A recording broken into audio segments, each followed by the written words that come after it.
Welcome to ఉదయం news. Drugs కేసులో దొరికిపోయిన Eluru MP పుట్టా మహేష్ యాదవ్పై తక్షణమే చట్టపరమైన చర్యలు తీసుకోవాలని, పార్టీ నుంచి సస్పెండ్ చేయాలని గురజాల నియోజకవర్గం మాజీ శాసనసభ్యులు కాస్ మహేష్ రెడ్డి, నరసరావుపేట నియోజకవర్గం మాజీ శాసనసభ్యులు గోపిరెడ్డి శ్రీనివాసరెడ్డి నిరసన తెలియజేశారు. భారతీయులు కలియుగ దైవంగా ప్రార్థించే వెంకటేశ్వర స్వామితో పెట్టుకుంది తెలుగుదేశం పార్టీ చంద్రబాబు నాయుడు గారు. రాజకీయాల్లోకి ఆ దేవాది దేవుణ్ణి తీసుకొచ్చి చులకనగా అపహాస్యంగా యావత్ దేశం కూడా, సుప్రీంకోర్టు కూడా అక్షింతలు వేసేటట్టు చేసుకున్న దానికి పర్యవసానమే ఈరోజు చూస్తున్నాం. ఒక్కొక్క ఘటనలు బయటకు వస్తున్నాయి. మట్టి కొట్టుకుపోతారు దేవుడితో పెట్టుకుంటే అన్నదానికి పర్యవసానమే ఒక్కొక్కటి ఈ రోజున చూస్తున్నాం.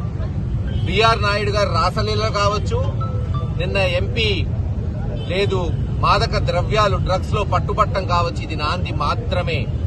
అనేక బయటకు వస్తాయి. ఇటువంటి తెలుగు డ్రగ్స్ పార్టీగా దీన్ని మార్చేశారు ఈ రోజు రాష్ట్రంలో.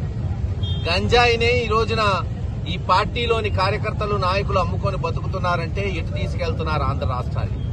అసలు దమ్ముందా చంద్రబాబు నాయుడు గారికి ఎంపీని సస్పెండ్ చేసే దమ్ము?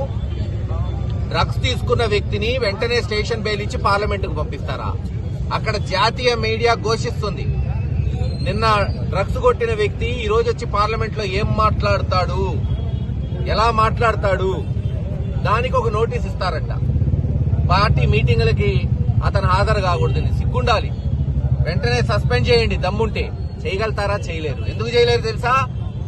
మరి ఆ ఎంపీ ప్రశ్నిస్తే ఎక్కడ తల పెట్టుకుంటాడు చంద్రబాబు నాయుడు గారు?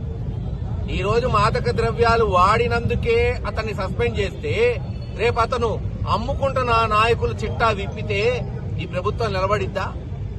అరకు నుంచి గ్రామం వరకు మరి గంజాయి గాని, కొకైన్లు గాని, మాదక ద్రవ్యాలు తెస్తున్న, అమ్ముకుంటున్న వాళ్ళని రక్షిస్తున్న చంద్రబాబు నాయుడు గారు, లోకేష్ గారు తలెక్కడ పెట్టుకుంటారు? అందుకే ఖచ్చితంగా ఎంపీని ఏమి సస్పెండ్ చేయరు, రక్షిస్తారు కూడా. చూసాం కదా, స్టేషన్ బెయిల్ ఇచ్చారు.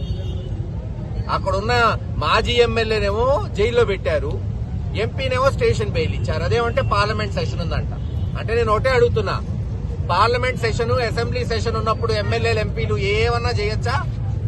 మర్డర్లు ఏమన్నా చేసి తప్పించుకోవచ్చా? బెయిల్ తీసుకోవచ్చా? సెషన్ ఉంది కాబట్టి. ఇది ఒక కొత్త చట్టమా ఈ దేశంలో? మాదక ద్రవ్యం అనేది ఈ రోజున నాన్ బెయిలబుల్ కేసులు ఇవి. వీటికి కూడా స్టేషన్ బెయిల్స్ ఇవ్వచ్చంటే రేపు అందరికి ఇస్తారా? ఇదేనా చట్టం? మీకో చుట్టమా ఇది? ఖచ్చితంగా దీని మీద ఎండగడుతున్నాం.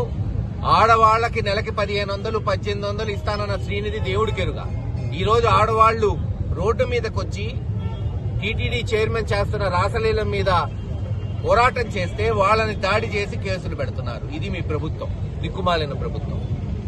అందుకే వైఎస్ఆర్సీపీ పార్టీలో ఈ రోజు రాష్ట్రం మొత్తం ప్రజలకు తెలియజేసేటట్టు పోరాటాలు జరుగుతున్నాయి. తప్పకుండా ఇందాక చెప్పినట్టు వెంకటేశ్వర స్వామితో పెట్టుకున్నావు చంద్రబాబు నాయుడు గారు, చూస్తూ పో. మీ పార్టీ ఎలాగ పతన అవస్థకు చేరుతుందో కాలక్రమేణా ఆంధ్ర రాష్ట్ర ప్రజలు ఈ రాష్ట్రంలో, ఈ దేశంలో చూస్తారని తెలియజేస్తారు.